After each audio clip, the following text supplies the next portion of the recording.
Cordial saludo, apreciados estudiantes, bienvenidos y bienvenidos a esta última webconferencia, en este caso relacionada con la prueba objetiva cerrada, la evaluación final, que tendrá lugar el próximo fin de semana, los días 2 y 3 de diciembre. Esta webconferencia se relaciona con esa actividad donde se van a evaluar las unidades 1, 2 y 3, o sea, todas las temáticas tratadas en el curso. Así que tenemos como objetivos específicos trabajar algunos elementos o recordar de manera muy particular algunos elementos que les van a ser claves para la resolución de algunas preguntas, algunos conceptos generales que se trabajaron en las diferentes unidades, recordando que se trabajó la electrostática y el magnetismo, dividiendo el magnetismo entre la magnetostática y la inducción electromagnética. Se trabajó en el campus virtual y en el entorno de evaluación es donde ustedes se encuentran dicha actividad, dicha prueba objetiva cerrada. Es un cuestionario que tiene 125 puntos de nota máxima, corresponde al 25% del curso. Una duración de 120 minutos, tendrán 2 horas para realizar dicha prueba a partir del momento en que lo inicien. Tendrán un intento para realizar la misma y se trabajan 3 tipos de preguntas. Ahorita hablaré un poquito sobre a qué se refiere cada una de esos tipos de preguntas. Es un cuestionario autocalificable, así como la prueba inicial, la pretarea, la tarea cero que ustedes trabajaron las primeras 2 semanas del curso. Así que por favor tengan en cuenta que tienen que tener la disponibilidad de 2 horas a partir del momento en que ustedes inicien dicha tarea, dicha evaluación final. Así que tienen que programarse y saber que a las 2 horas se les va a cerrar dicho cuestionario, para que lo tengan presente y tengan ustedes la disponibilidad. La actividad es del tipo individual. Se trabajan 3 tipos de preguntas. La primera de ellas es la más conocida, que son selección múltiple con única respuesta. Se debe indicar cuál es la respuesta que ustedes consideran. De un conjunto de respuestas posibles, cuál es la que consideran más adecuada. También tenemos selección múltiple con múltiple respuesta. Es aquella en la cual se dan varias opciones y ellas se agrupan dentro de las que se pueden seleccionar, se agrupan en conjuntos. Entonces, si, por ejemplo, la respuesta o las opciones 3 y 4 son correctas, entonces uno marca la primera opción. Si el numeral 1 y 3 son los que son correctos para contestar un enunciado dado, pues se debe seleccionar la otra opción. Y así sucesivamente. O sea que esta requiere un poquito más de análisis, puesto que hay que visualizar todas las opciones que brinda tanto el enunciado como las opciones que se pueden seleccionar ya para responder dicha pregunta. Y el llamado análisis de relación es donde se tienen 2 proposiciones, una que se llama afirmación y otra que se llama razón. Y comúnmente se identifican dado que ellas se separan por la palabra, y aquí está señalado aquí en negrita, porque muchas veces se denomina lo que está antes de la palabra porque el antecedente y lo que está después de la palabra porque el consecuente.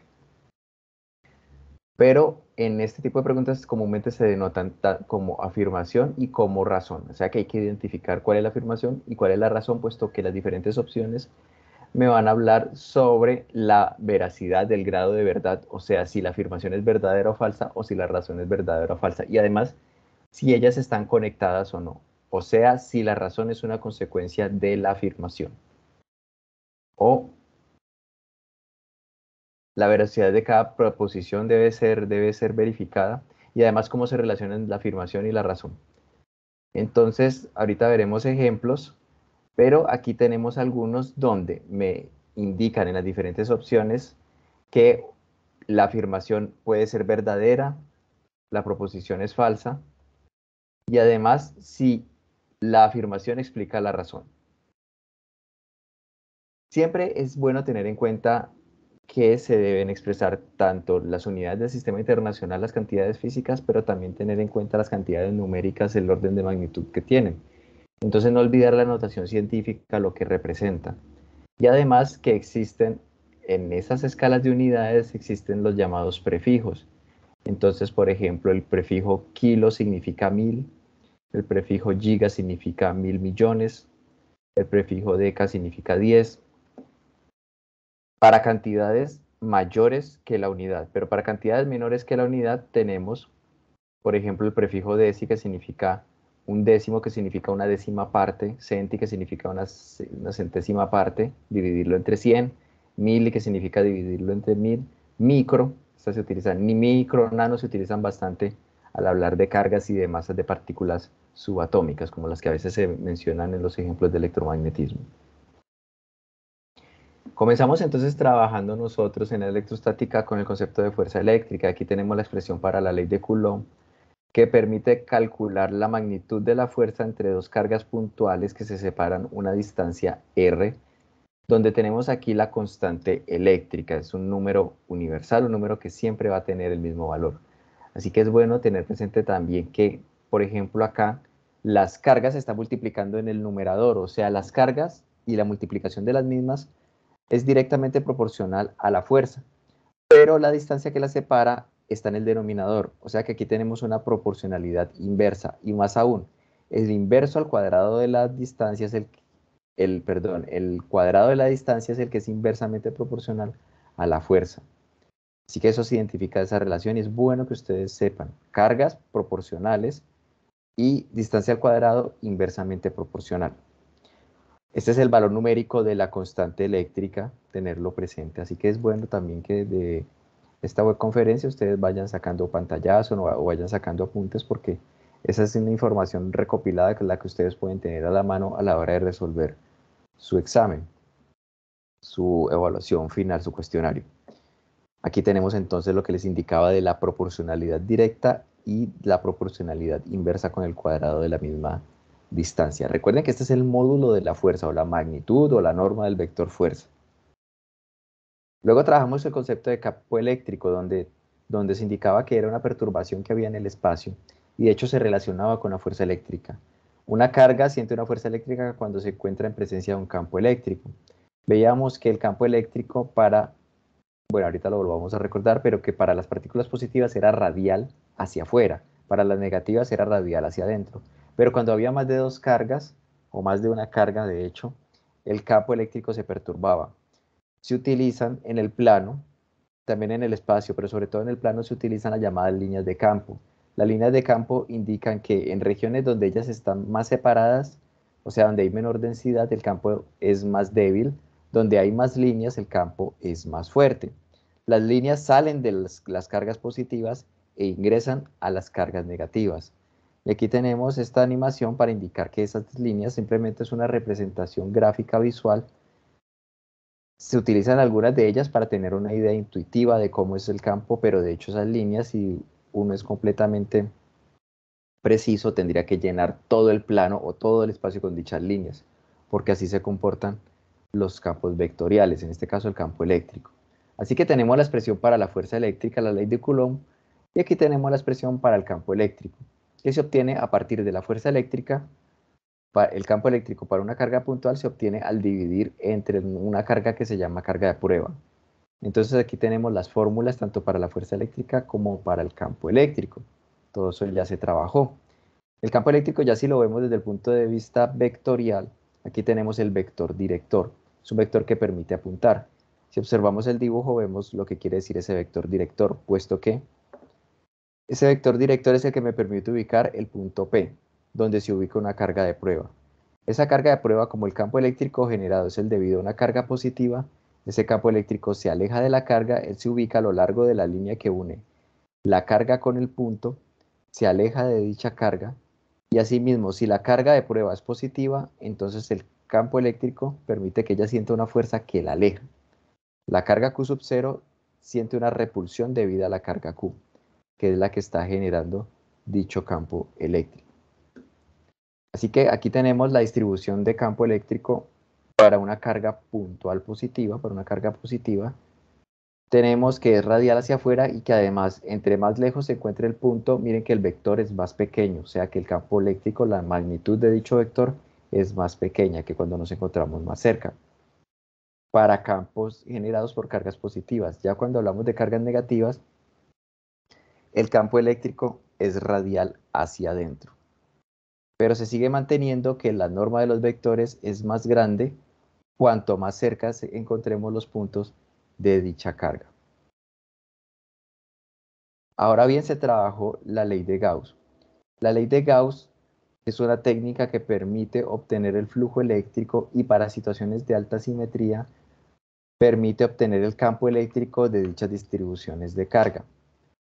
En esencia, lo que se trabajó de la ley de Gauss implica que el flujo eléctrico depende de la carga eléctrica que se encuentre encerrada en una superficie que se llama superficie gaussiana, dividida una constante de la naturaleza, el número epsilon 0. Ese número siempre se va a conocer.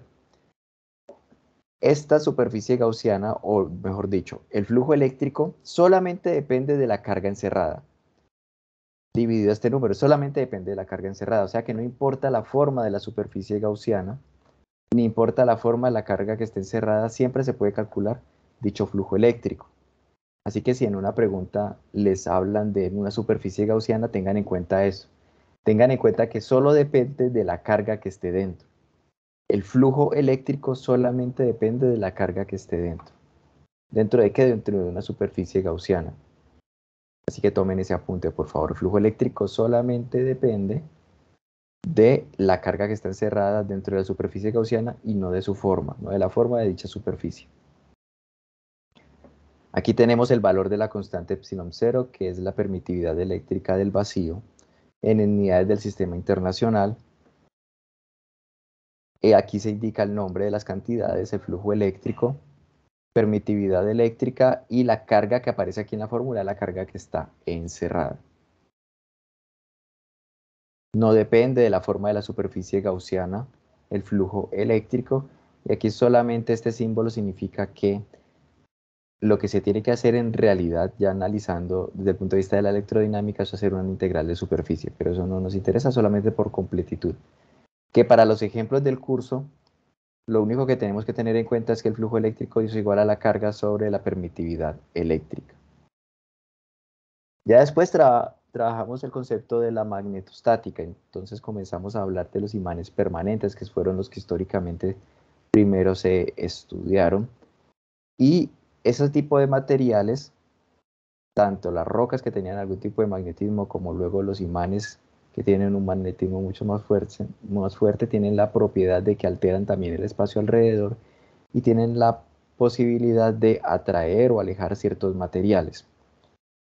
Aquí tenemos en la derecha entonces una representación de lo que sería un imán, y en presencia de la limadura de hierro, la limadura de hierro, como cada uno de los granitos se comporta como la aguja de un imán, como un imán pequeñito, entonces se magnetizan. Esos granitos de la limadura de hierro se comportan entonces como un imán en presencia de un campo magnético y adoptan la forma, adoptan trayectorias que siguen las líneas de campo eléctrico. Entonces por ello vemos la estructura acá. Si se analiza desde el punto de vista de las líneas de campo eléctrico, veremos que tienen una geometría semejante a la que están siguiendo acá los granitos de la limadura de hierro. Además, algo importante para que lo tengan también presente, yo se los mencioné, cuando tenemos un imán y el imán se fractura, se parte en pedazos, cada uno de esos pedazos se convierte en un imán. Así que no es posible separar de un imán su polo norte por un lado y su polo sur. Si se parten dos, tenemos dos imanes, cada uno con su polo norte y su polo sur. Y así para el número de divisiones que se tengan. Entonces no es posible tener lo que se llama el monopolo magnético. No es posible tener por un lado solamente el polo norte o por un lado solamente el polo sur. Además, se mencionó que únicamente no se podría obtener magnetismo con un imán permanente, sino que se descubrió históricamente que la aguja, que es un elemento que detecta el magnetismo y es muy sensible, cuando se colocaba cerca a un conductor y a través del mismo transcurría una corriente, esa aguja se deflectaba. Así que no solamente teníamos el campo magnético de la Tierra, sino que teníamos un campo magnético generado por la corriente que se movía a través del conductor. Y más aún, la orientación que tomaba la aguja después de deflectarse dependía de la dirección de la corriente. Así que se fue descubriendo y se fue enriqueciendo el entendimiento del magnetismo ya visto no solamente como una propiedad que tenían ciertos materiales, sino como algo que era generado por las cargas en movimiento. Entonces es ahí donde se les comenzó a mencionar que la manera de generar un campo magnético es a través de cargas en movimiento. Que si analizamos la materia a nivel microscópico, descubriremos que en últimas es lo que ocurre también en los imanes permanentes. Para los fines de este curso podemos decir una manera de generar un campo magnético es con un imán permanente o también con una corriente.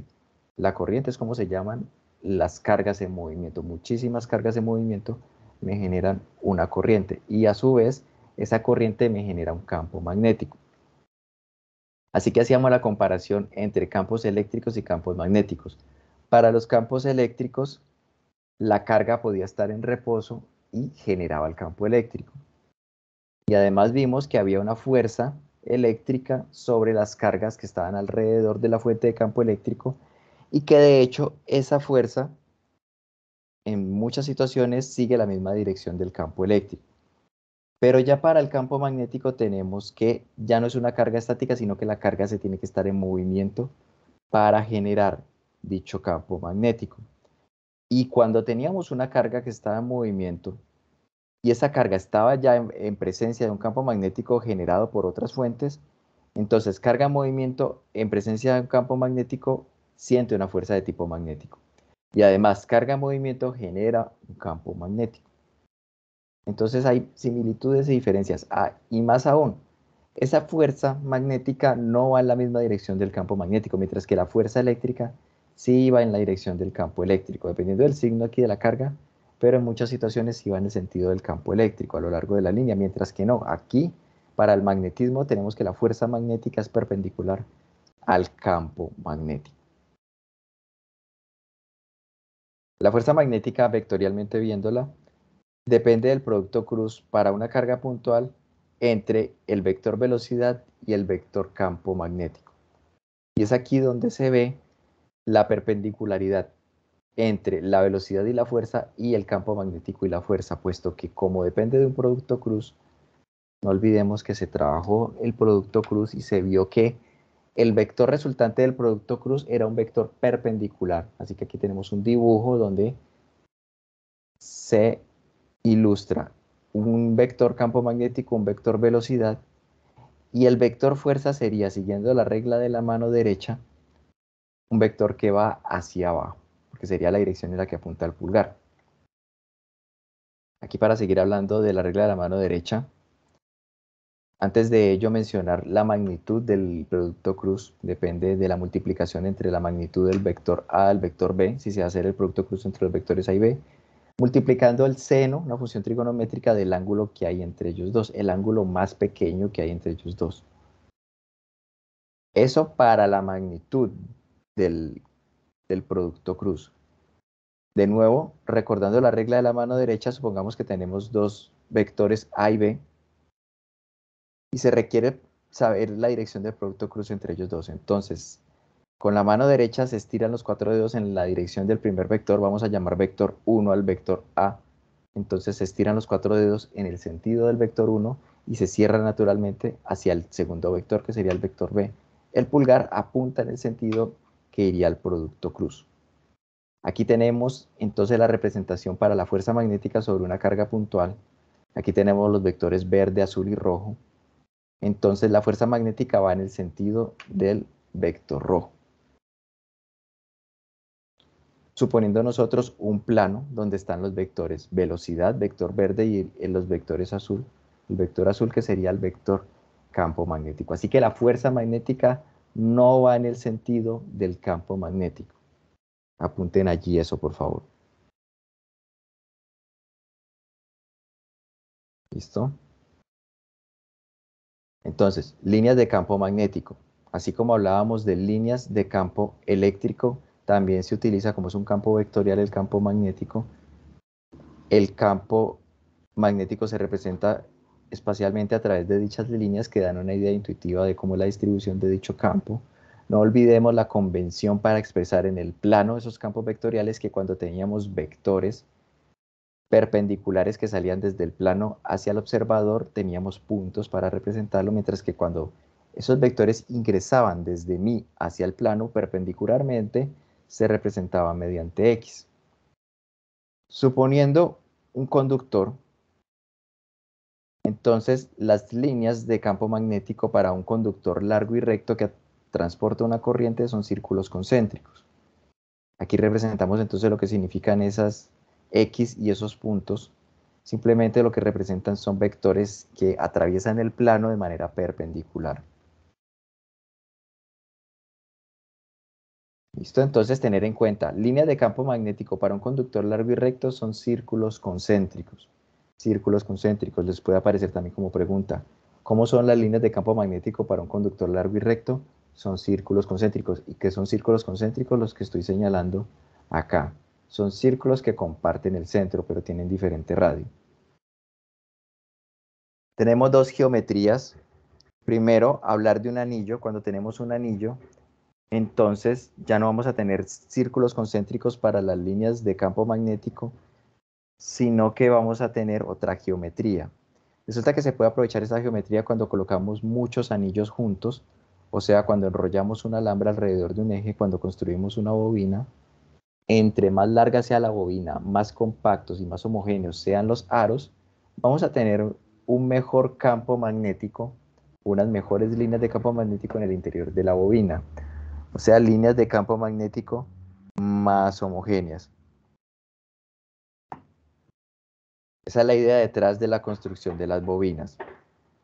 Cuando se introduce un material, los que trabajaron en los laboratorios pudieron ver que cuando se introduce un material de tipo ferromagnético, un material que tenga la capacidad de ser magnetizado, dentro de la bobina, y tenemos circulación de corriente, o sea, tenemos campo magnético, ese material se puede magnetizar. Y lo que permite es mejorar el campo magnético en el interior e incrementar la intensidad de dicho campo. O sea, incluir un material, un núcleo de hierro, por ejemplo, dentro de una bobina, cuando pasa corriente por la misma, permite incrementar el campo magnético. Entonces ayuda a la inclusión de ese núcleo ferromagnético, y aquí lo que tenemos se llama solenoide comúnmente en la literatura. Se convierte la bobina en un solenoide. Teníamos que la fuerza magnética, cuando hablábamos ya de un conductor largo que transportaba una corriente, venía dada la magnitud de la fuerza magnética por esta fórmula, donde hablábamos de un segmento de conductor recto que tenía una longitud L, que transportaba una corriente I y que estaba en presencia de un campo magnético. En este caso, el campo magnético, miren el dibujo a la derecha, es un campo magnético perpendicular al plano de la pantalla que está ingresando a dicho plano, desde mí hacia dicho plano. Así que, observando acá la mano, tenemos que, para utilizar la regla de la mano derecha, entonces habría que colocar la mano de esta forma. Como el campo magnético está ingresando al plano de la pantalla, cerramos los 4 dedos en el sentido del campo y tenemos que, en esta situación, el pulgar de la mano derecha va a apuntar hacia la izquierda. Así que esa sería la fuerza que actúa sobre dicho conductor. Así que, dependiendo ya también de la rigidez del material, un alambre, un conductor que transporte corriente y que esté en presencia de un campo magnético, va a sentir una fuerza. Es un hecho que se utiliza, por ejemplo, en el diseño de líneas de transmisión y de torres que albergan esas líneas de transmisión eléctrica. Saber que va a existir, cuando ellas tengan corriente, van a existir campos magnéticos, van a existir fuerzas magnéticas allí sobre esas líneas de transmisión eléctrica y generadas por dichas líneas de transmisión eléctrica. Para calcular el campo magnético generado por una carga puntual que se está moviendo a una velocidad v, y el campo magnético, para calcularlo, si queremos saber la parte vectorial, tenemos que conocer el punto donde se va a calcular dicho campo eléctrico. Es ahí donde aparece este término, el R. De hecho, aparece el R cuadrado, es inversamente proporcional al cuadrado de la distancia. Esta es la distancia desde el origen del campo magnético hasta el punto donde se está calculando dicho campo magnético. Y en esta fórmula aparece otra constante universal que se denomina la permeabilidad magnética, que está también en unidades del Sistema Internacional de Medida, donde hablamos de Tesla, metros y amperios. Entonces, esa ley de Biot-Savart permite calcular ese campo magnético generado por una carga puntual. Tengan entonces allí presente también esta fórmula y tengan presente también la magnitud de mu sub 0, de pronto la pueden necesitar. Así que como habíamos visto cerca de un conductor largo y recto, tenemos que los círculos, las líneas de campo son círculos concéntricos. Y la fórmula para el campo magnético a una distancia radial R del conductor largo y recto que transporta una corriente I es esta que tenemos acá. Fórmula muy importante, fórmula para que la tengan en cuenta. La dependencia con la corriente, la dependencia con la distancia, donde R es la distancia radial. Y aquí en el dibujo tenemos, aquí en la figura tenemos dibujada lo que sería la distancia radial. Aquí tenemos una representación en perspectiva para recordar lo que significan los puntos y las X. Cómo se comportan los vectores cuando tenemos puntos y cuando tenemos X sobre un plano. No olvidemos entonces que miren aquí lo que tenemos dentro de lo que sería esta representación del imán. Tenemos muchas líneas de campo magnético y todas están muy juntas, lo que significa que el campo magnético en el interior del imán es intenso. Ya cuando nos alejamos del mismo, de ese imán permanente, tenemos que las líneas de campo están separadas, tenemos un campo débil. Y además no olvidemos que los vectores son perpendiculares, perdón, son tangentes a las líneas de campo. Cuando tenemos que esas líneas de campo atraviesan una superficie cerrada, hablamos de flujo eléctrico. Y es allí cuando comenzamos a hablar del concepto de flujo eléctrico, que sería entre la unidad 2 y la unidad 3 del curso. Trabajamos también las situaciones más simples para el flujo eléctrico. Situaciones como las que tenemos acá en la figura, donde vamos a comenzar a hablar de lo que aparece en la fórmula para el flujo eléctrico. Perdón un segundo.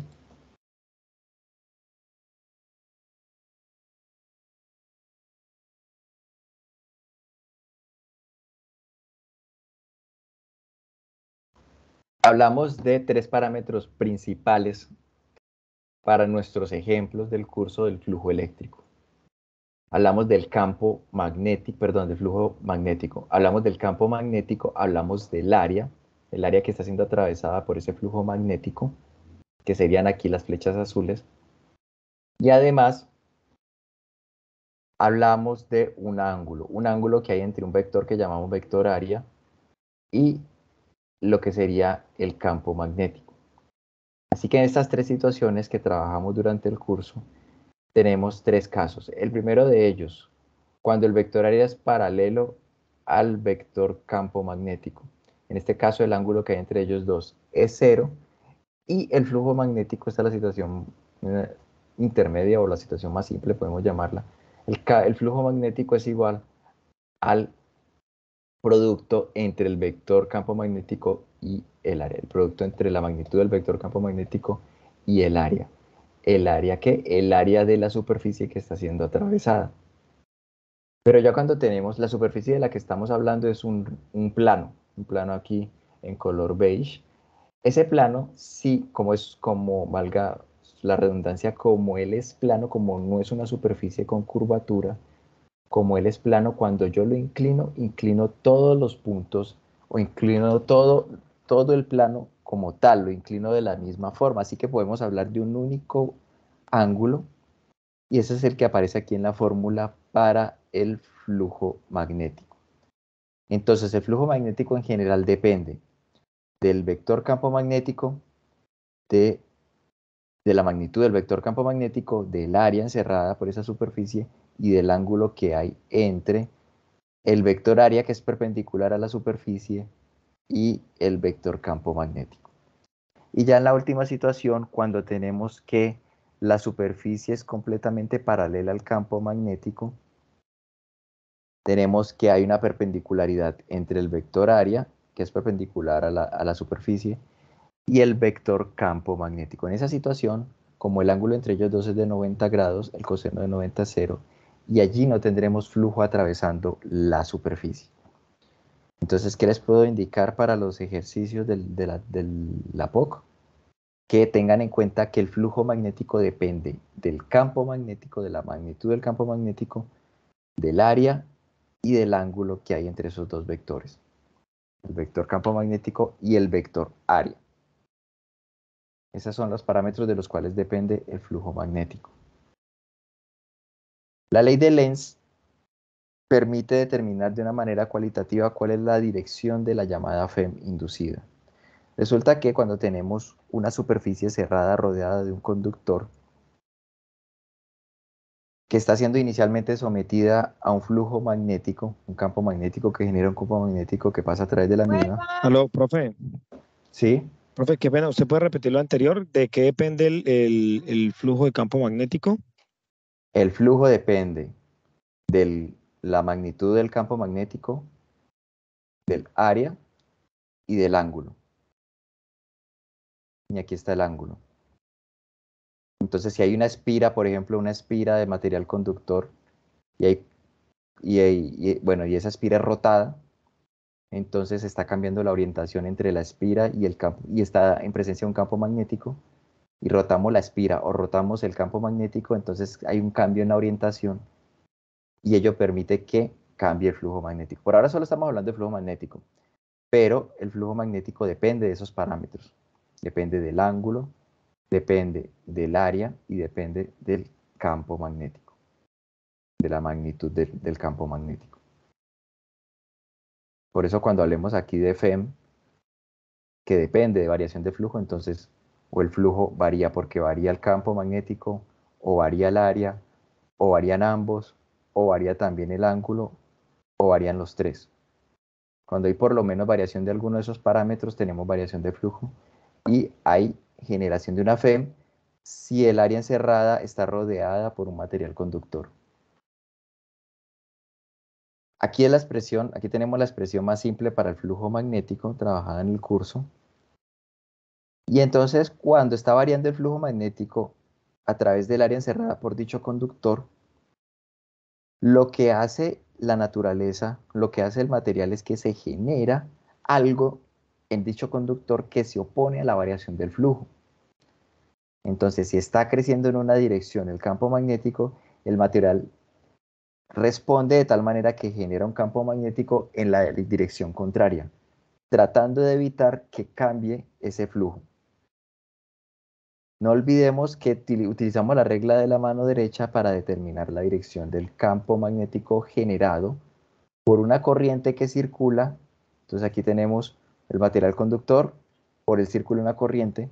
Para saber cuál es la dirección del campo magnético que genera dicha corriente, hay que utilizar la regla de la mano derecha, donde cerramos naturalmente los dedos de la mano derecha en la dirección de la corriente.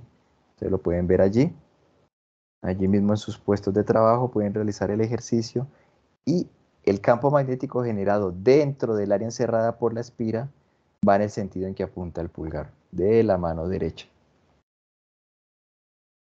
Esto es muy bueno tener esta idea intuitiva, regla de la mano derecha para saber la dirección de los campos cuando se trabaja inducción electromagnética.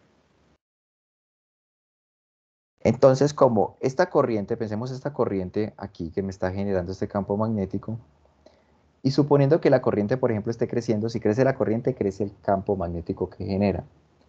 Así que si crece la corriente, va creciendo el campo magnético que genera. Entonces, en esa situación, como crecería hacia arriba el campo magnético de color violeta, el sistema trata de oponerse con un campo magnético que crece hacia abajo. Y para generar ese campo magnético que crezca hacia abajo, se debe inducir una corriente en el conductor en el sentido contrario a la corriente original. Esa nueva corriente la llamamos I', que sería la corriente azul. Llamémosla así, corriente azul y corriente violeta. Entonces se genera esa corriente azul, que genera un campo magnético en dirección contraria al campo magnético original. Cuando tenemos la situación más simple en que el flujo magnético es igual a la multiplicación entre el campo magnético y el área, la magnitud del campo magnético y el área, entonces podemos hacer este razonamiento. La corriente me genera un campo magnético y el campo magnético me genera el flujo magnético. Si varía la corriente con respecto al tiempo, entonces ello se representa aquí en rojo con el símbolo derivada, varía el campo magnético con respecto al tiempo. Y si varía el campo magnético con respecto al tiempo, varía el flujo magnético con respecto al tiempo. O sea que cuando tengamos situaciones donde varíe la corriente eléctrica, todo campo magnético que la misma genere va a variar en el tiempo, y si se aprovecha, si se coloca un material conductor cerrado, pues se podría aprovechar esa variación del flujo magnético en el tiempo. Y cuando hay variación de flujo magnético en el tiempo, tenemos lo que se llama una FEM. Una FEM es algo así como una batería, es algo que permite el movimiento de cargas a lo largo de los conductores. Y se genera cuando hay variación del flujo magnético. Ahora bien, esa FEM muchas veces en los ejercicios les van a preguntar por la dirección de la FEM. La dirección de la FEM es la dirección de la corriente inducida. Corriente inducida que en nuestro ejemplo era esta corriente azul, donde el campo magnético inducido es el campo magnético azul. Bien, entonces no olvidemos, cerca de un conductor largo y recto, las líneas de campo son círculos concéntricos. El conductor debe estar transportando una corriente. Esta es la fórmula para el campo magnético generado por dicha corriente cuando el conductor es largo y recto, para la magnitud de dicho campo magnético. Ahora bien, cuando estamos hablando nosotros de una bobina, se puede demostrar que el campo magnético viene dado por esta fórmula, que ya aparece la permeabilidad magnética. Como estamos hablando de una bobina, entonces hay que tener en cuenta el número de vueltas. Es este N que aparece acá, dividido lo que sería el largo de la bobina. Entonces, si en un ejercicio les consultan sobre el campo magnético dentro, en este caso en el centro de una bobina, ustedes pueden utilizar esta fórmula para que la tengan presente. Deben darles el número de espiras de la bobina, el largo de la bobina, el tamaño de la bobina y la corriente que lo atraviesa. Se deben conocer esas informaciones para obtener la magnitud del campo magnético en el interior de dicha bobina.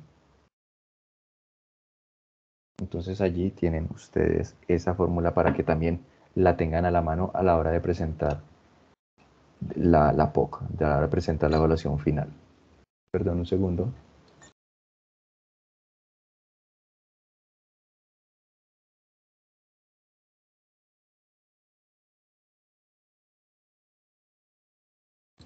Vamos avanzando, pero les he estado dando algunos tips que les pueden servir.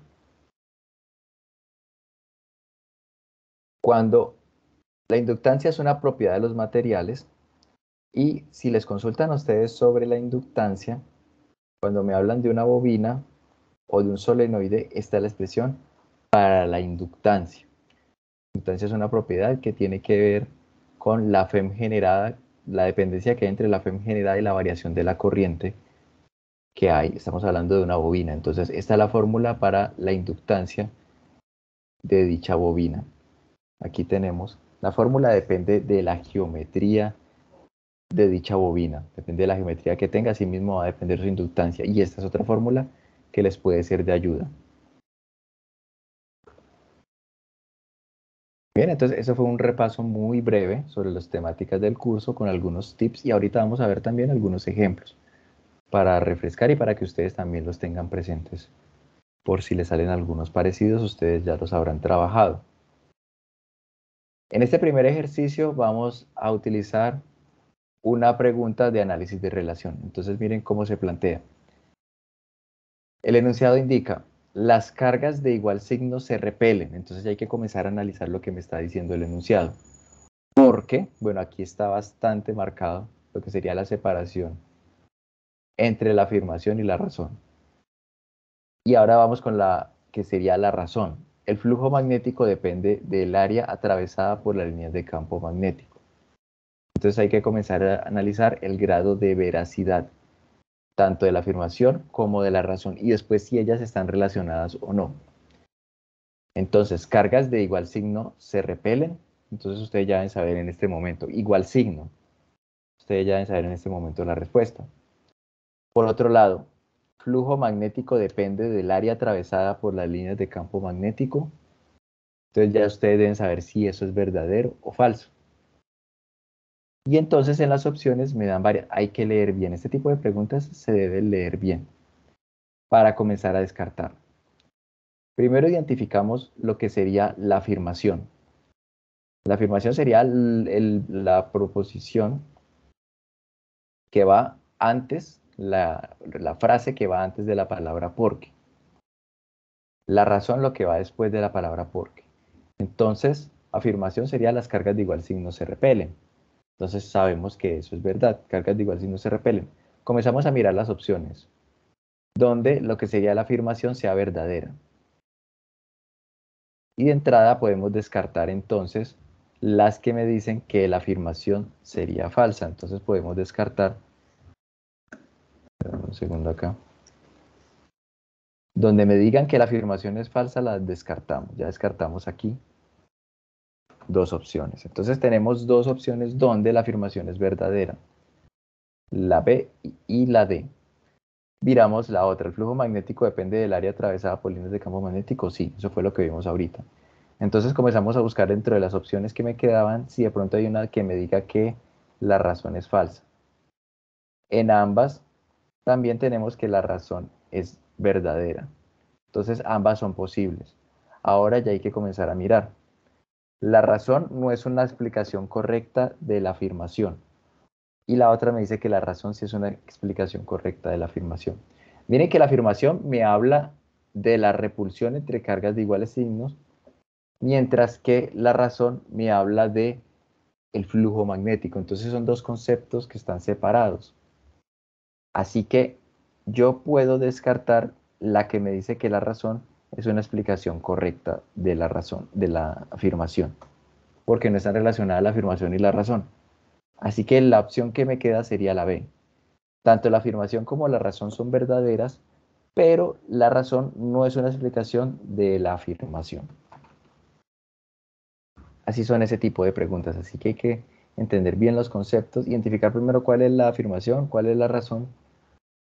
Nos sirve verificar la palabra porque, en muchos casos me ayuda a separarlas y además ya después a analizar si una es verdadera, si la otra es verdadera y por último si están relacionadas o no.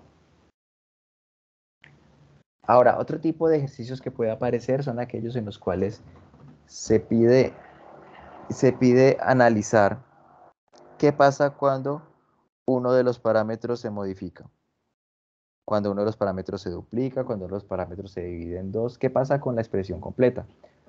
Por ejemplo, acá tenemos una expresión para la ley de Coulomb, para la magnitud de la fuerza entre dos cargas puntuales.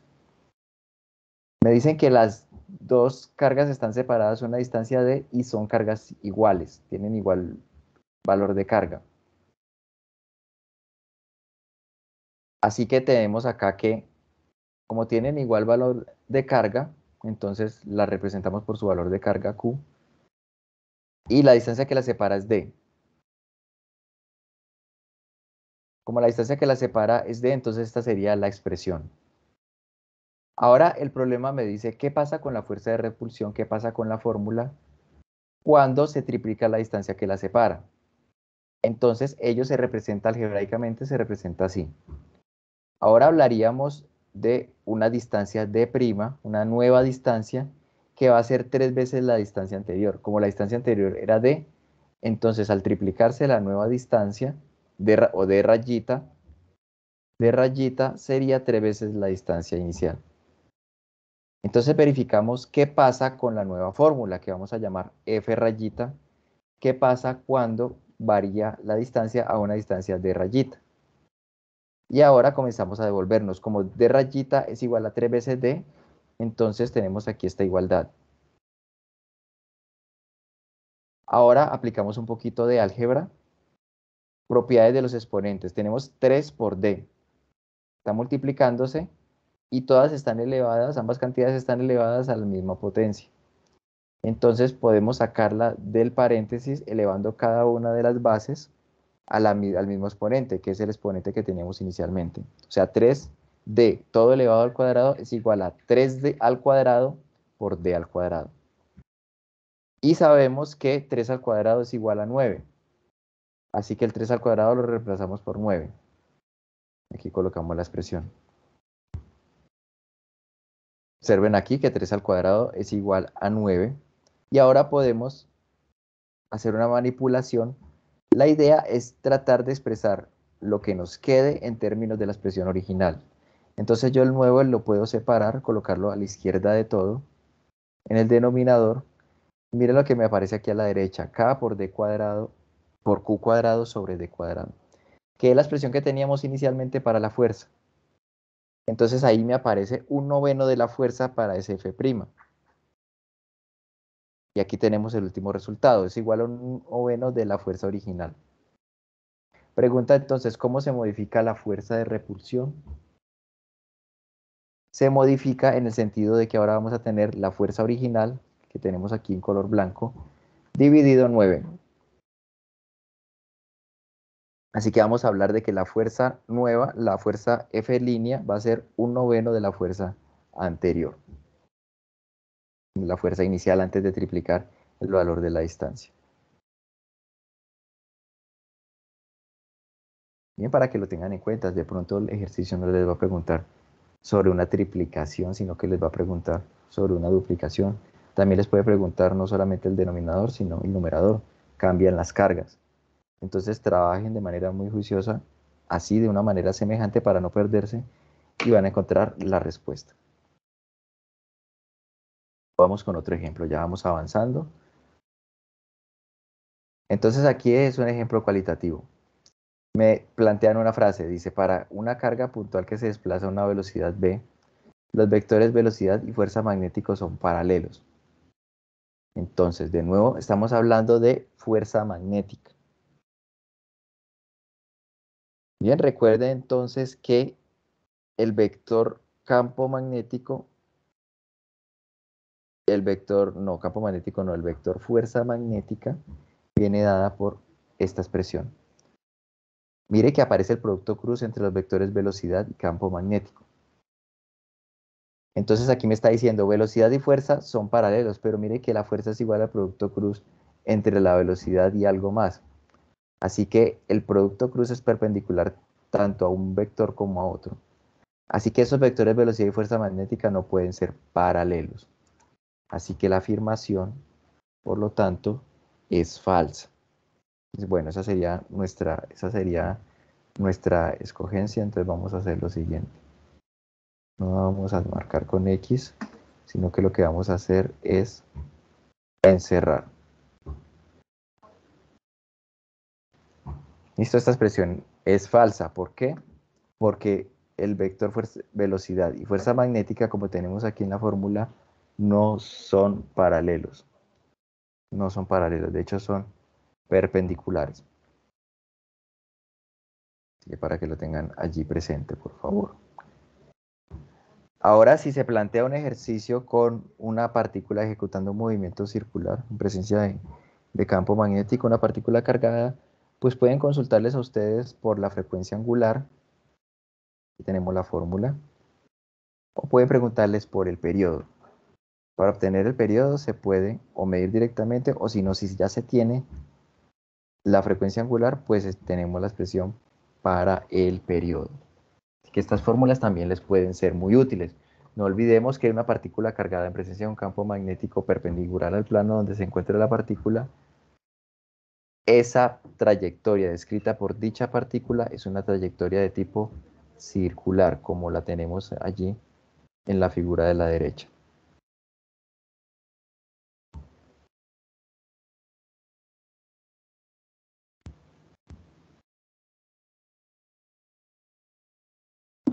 Bien. Ahora bien, también les pueden consultar por el campo magnético en el centro de una espira. En este caso no es un solenoide ni una bobina, sino simplemente una espira.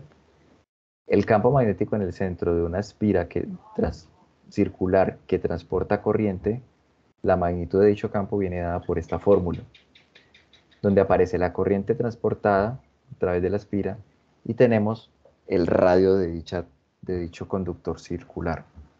Ahora, para la dirección hay que utilizar la regla de la mano derecha, donde si la corriente va en el sentido antihorario, regla de la mano derecha, cerramos los 4 dedos en el sentido de la flecha blanca para la mano derecha y veremos que el pulgar va a apuntar hacia nosotros. O sea que el campo magnético es perpendicular al plano y apuntando hacia mí. Ahora, si la corriente va en el otro sentido, pues regla de la mano derecha, cerramos los dedos en el sentido de la corriente y el pulgar va a apuntar hacia adentro.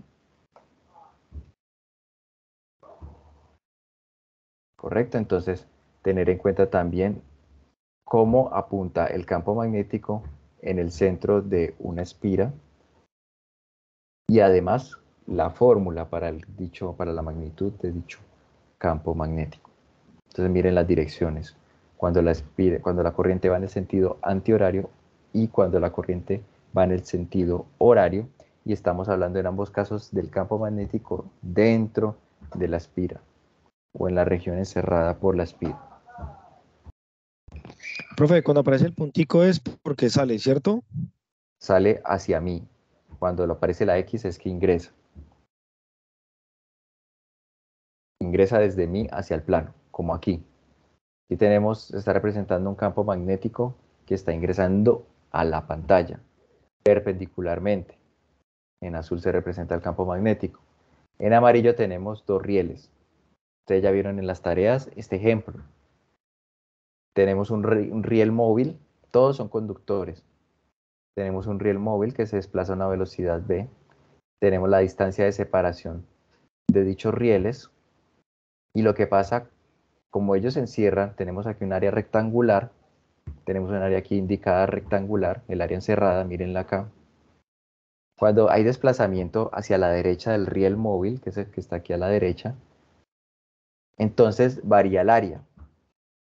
En esta situación, como tenemos perpendicularidad entre el plano y el campo magnético, el flujo magnético que atraviesa esta área encerrada es un flujo magnético que no depende del ángulo, porque el ángulo es 90. Pues el ángulo es 0, perdón, porque son paralelos el vector área y el campo magnético. Entonces, en esta situación, el flujo magnético viene dado por esta fórmula, Pero cuando ya se mueve hacia la derecha, como nosotros veíamos en las tareas, cuando ya se mueve hacia la derecha, el riel de la derecha, entonces ya podemos hablar de cambio en el flujo. ¿Por qué? Porque el flujo magnético es igual al producto entre el campo y el área.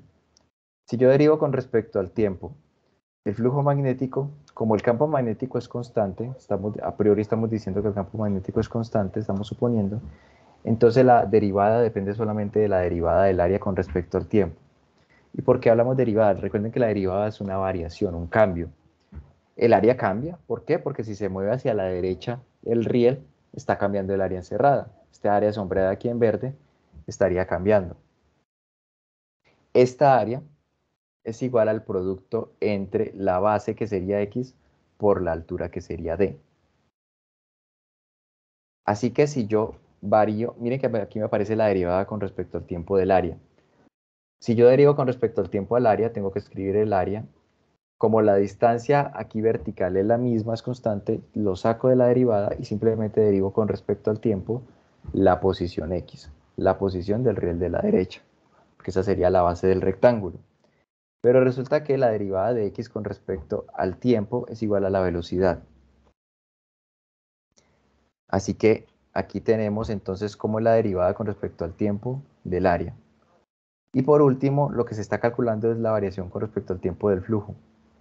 De acuerdo al desarrollo anterior, encontramos que la variación con respecto al tiempo del flujo, que a su vez es igual a la FEM, no es más que esta expresión acá. Así que ténganlo en cuenta por si les aparece este ejercicio, un ejercicio parecido. Esta es la expresión para la FEM.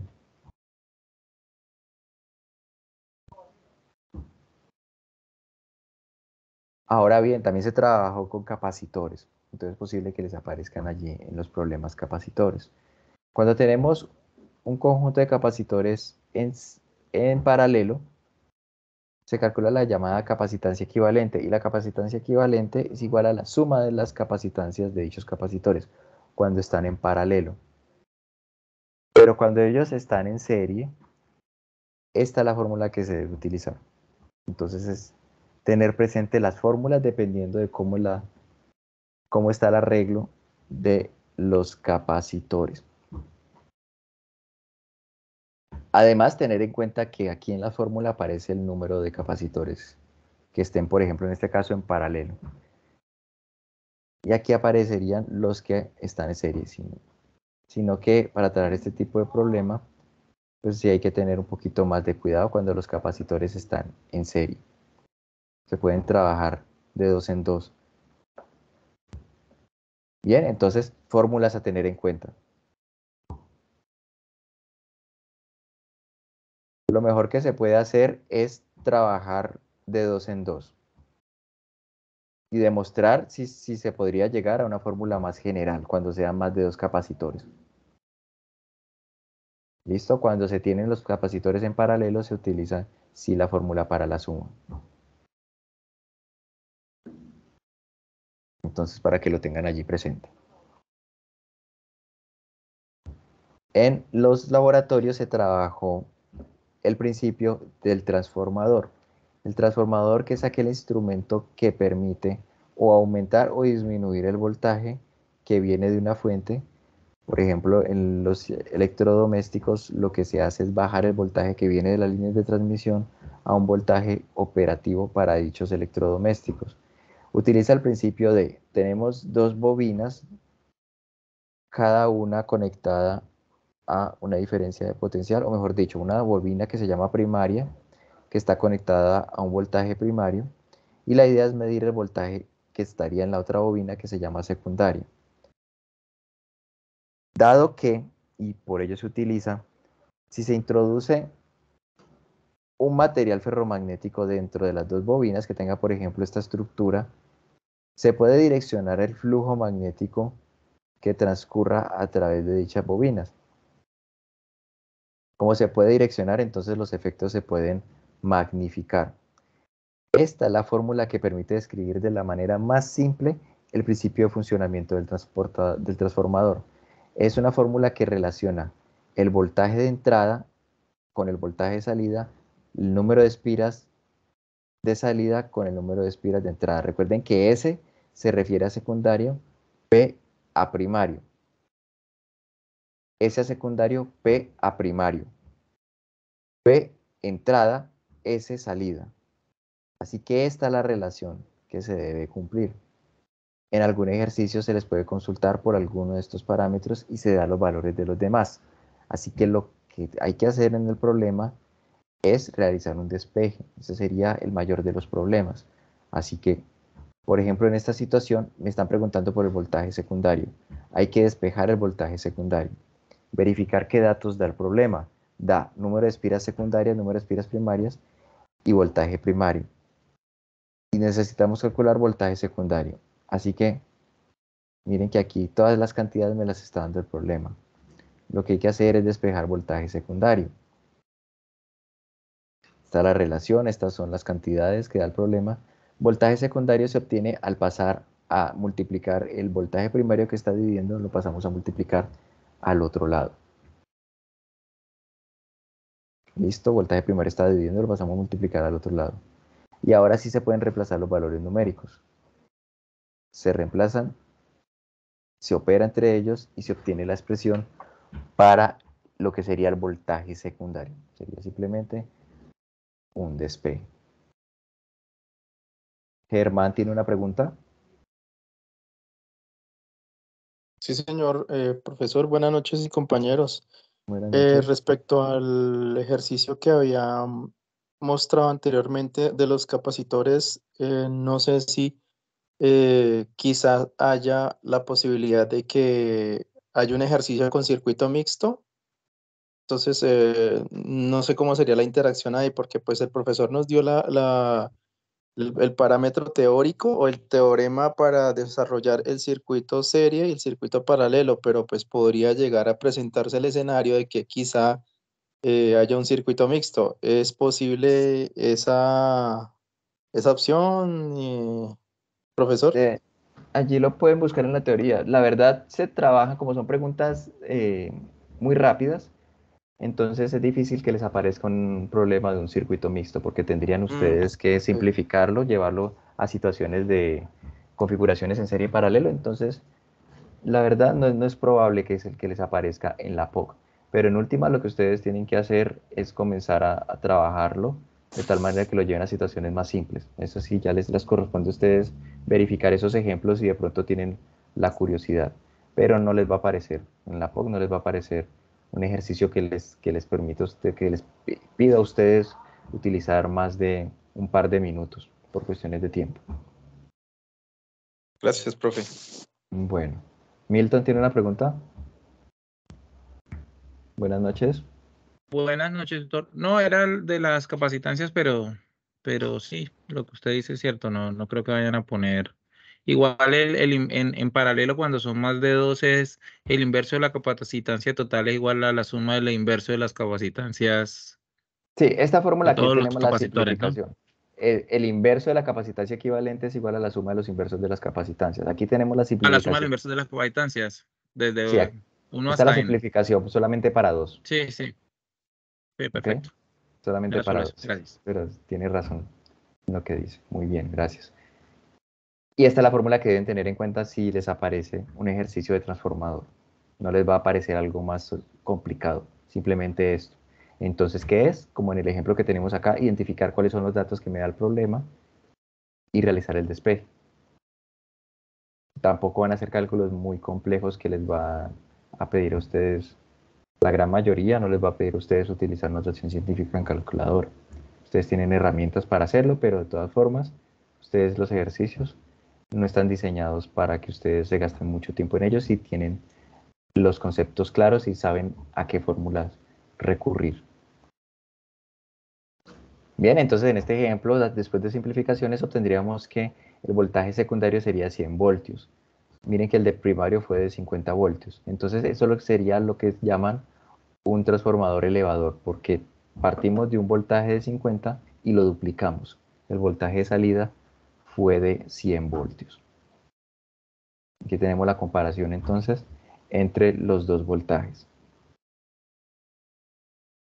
Continuamos con los ejemplos, yo creo que ya casi vamos a terminar. Solamente para que ustedes tengan allí esos tips y la idea es que ustedes los tengan muy organizados para que los tengan a la mano a la hora de responder las preguntas.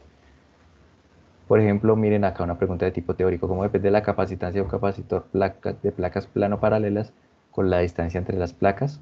Seleccione la opción correcta. Entonces aquí es para que ustedes tengan presente qué es proporcionalidad directa, proporcionalidad inversa, proporcionalidad directa al cuadrado o al cubo, inversa al cuadrado al cubo o a la raíz.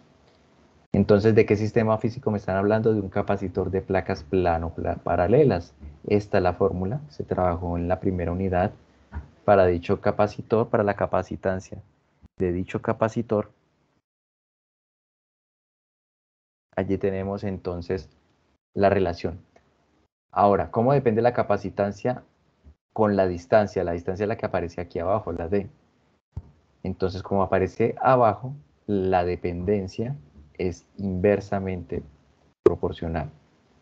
Entonces, miren las opciones, directamente, del inverso al cuadrado de la distancia, del inverso de la distancia o no tiene dependencia.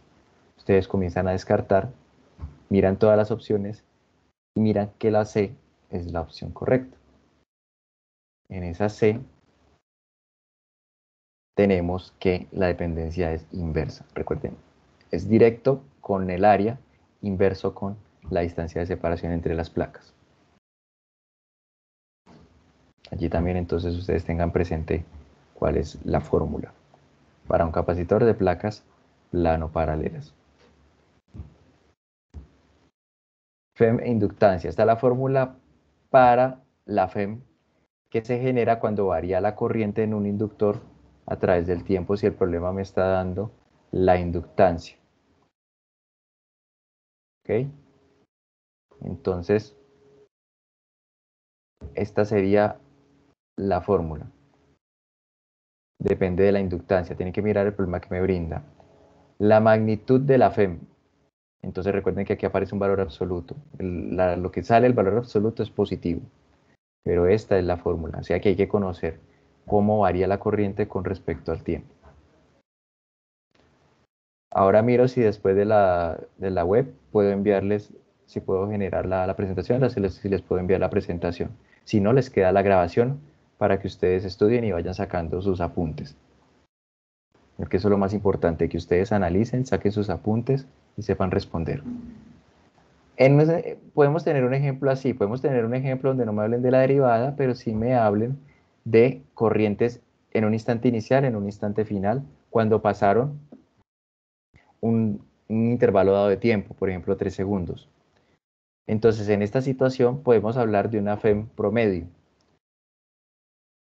En esa situación, entonces, hablamos de un delta I porque tenemos una corriente inicial y una corriente final. El delta, la variación siempre es el valor final menos el valor inicial.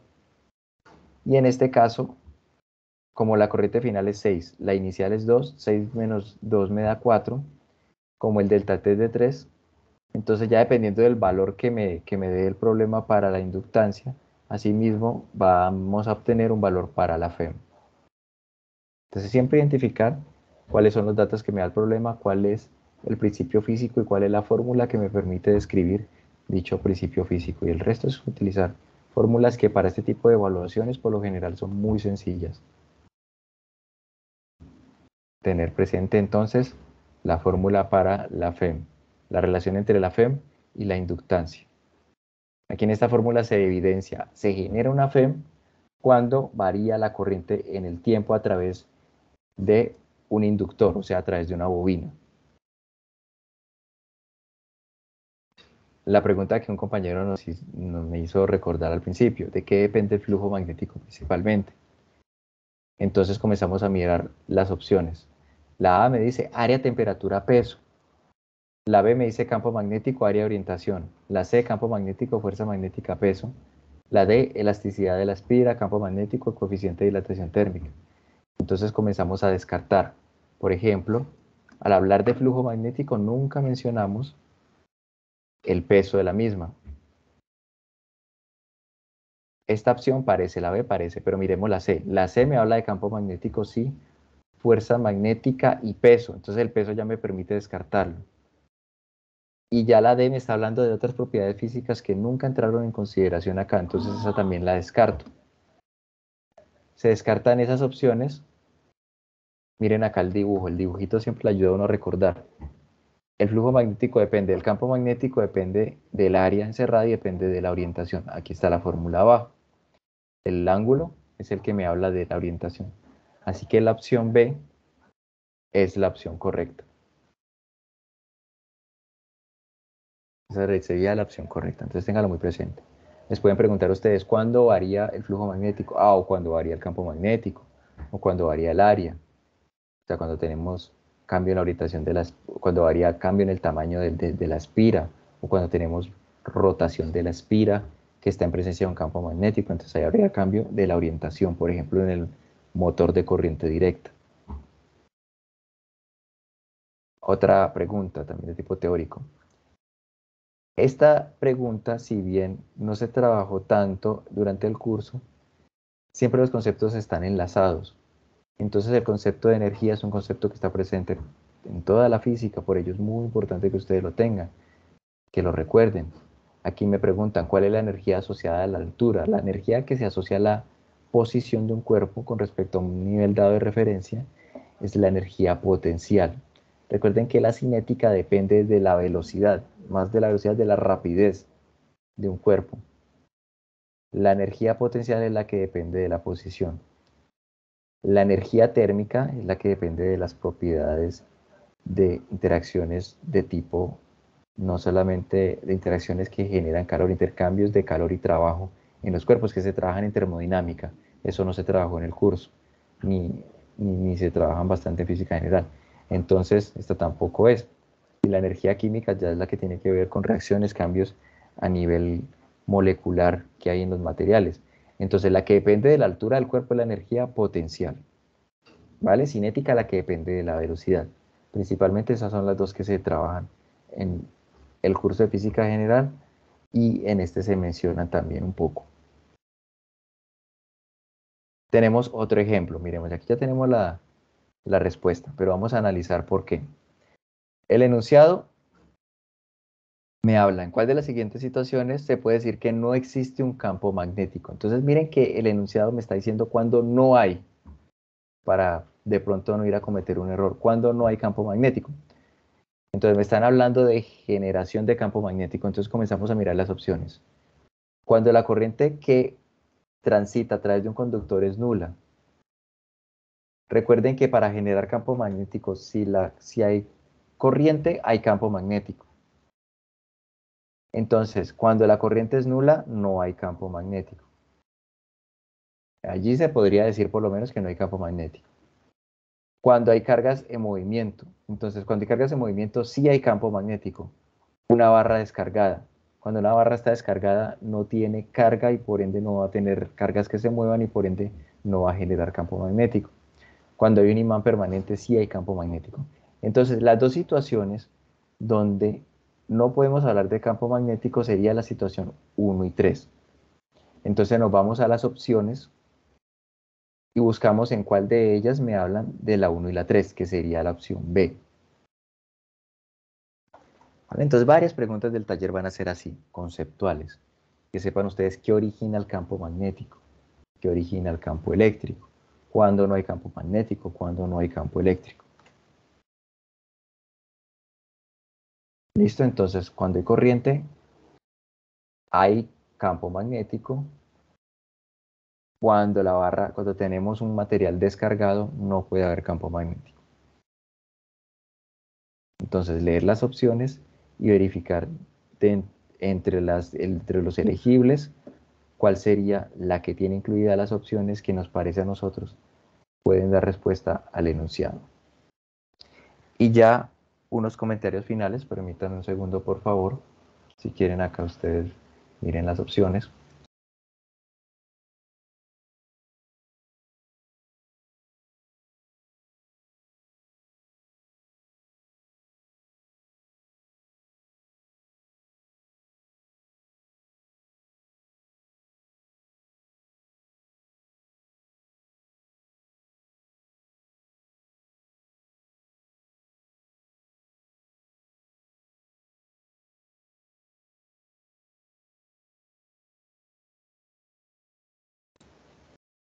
Bien, ya en los comentarios finales, entonces, para lo que tiene que ver con despejes, porque a veces algunos tienen algún pequeño inconveniente a la hora de despejar.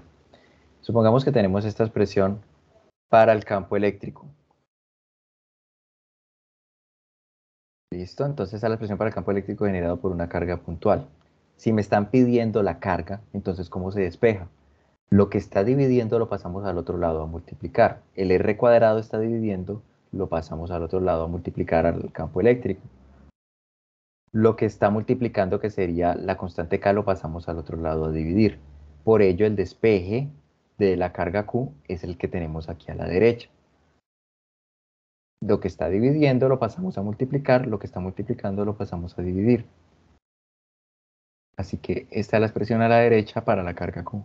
Pero si lo que me piden es ahora la distancia, entonces ¿cómo se despeja? Bueno, esa distancia está dividiendo. Primero que todo hay que dejarla arriba, a un lado de la igualdad. Entonces, vamos a seleccionar acá el puntero.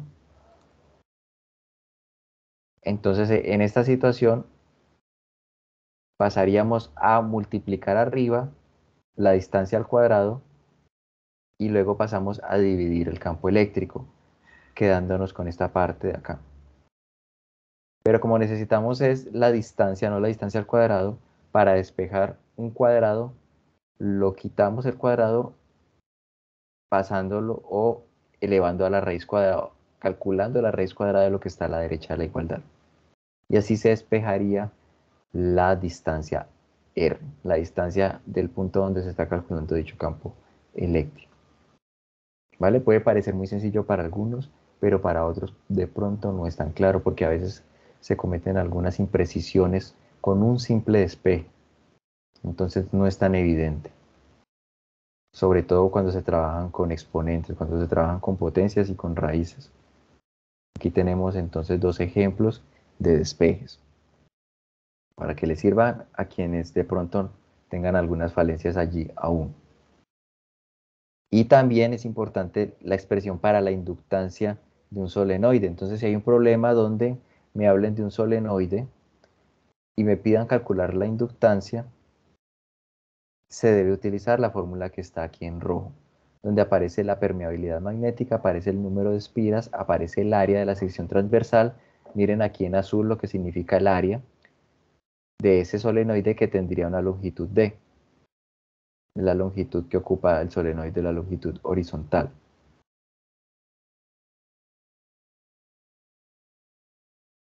¿Listo? Entonces, si de pronto no se está hablando de un solenoide, no tiene un material, no tiene un núcleo, por ejemplo, no tiene un material ferromagnético dentro, sino que se habla solamente de una bobina, lo que tiene dentro es vacío. Así que la magnitud que hay que utilizar, el parámetro que hay que utilizar, es la permeabilidad magnética del vacío. Si no, dependiendo del material del que se esté trabajando, con el que se esté trabajando, hay que utilizar un valor de mu, un valor de permeabilidad magnética, y allí hay que recurrir a una tabla si el problema no nos está dando dicho valor. Pero si hablamos simplemente de una bobina, entonces se utiliza mu sub 0, que es una constante universal que la encuentran en internet o en los libros. Pero esta es otra fórmula que deben tener en cuenta también, para que ustedes tengan su formulario allí y sepan en qué situaciones deben utilizarlas. Entonces, ya para terminar, responder estas preguntas: ¿qué es un solenoide? ¿Qué es una bobina? ¿Qué es una espira? Es muy importante que ustedes identifiquen qué es cada uno de estos sistemas físicos para así mismo saber ustedes qué fórmula deben utilizar. Y también la dependencia de la FEM cuando hablamos ya sea de una espira o de una bobina, bueno, de un solenoide, que la FEM depende del número de espiras. Entonces, si hablamos de una sola espira, el n vale 1. Cuando tenemos que únicamente varía el campo magnético, cuando no varía ni el área ni la orientación. Entonces, entre más espiras se tengan, mayor va a ser la FEM. Ténganlo presente. Entonces, si les consultan de pronto una manera de aumentar la FEM o de disminuir la FEM, puede ser variando el número de espiras. Pues, se utiliza el principio de superposición y entre más espiras se tengan, mayor va a ser la FEM generada. Bien, aquí tenemos un espacio en blanco en caso de que exista alguna inquietud, y ya con ello culminamos. No sé si existan preguntas.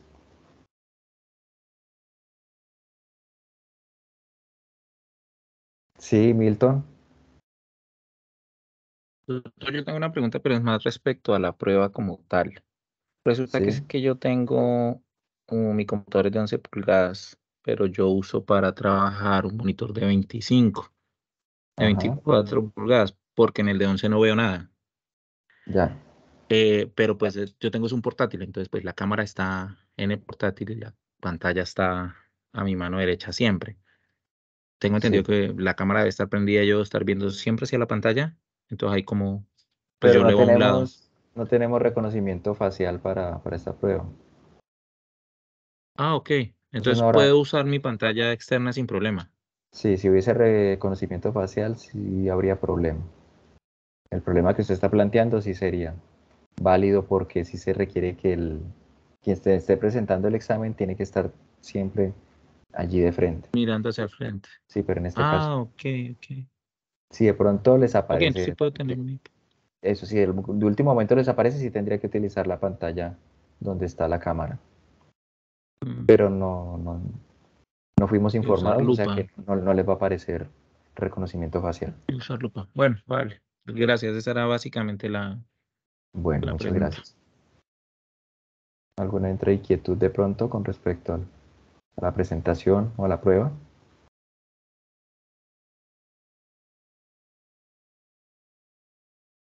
Parece que no. Entonces en este momento voy a detener la grabación.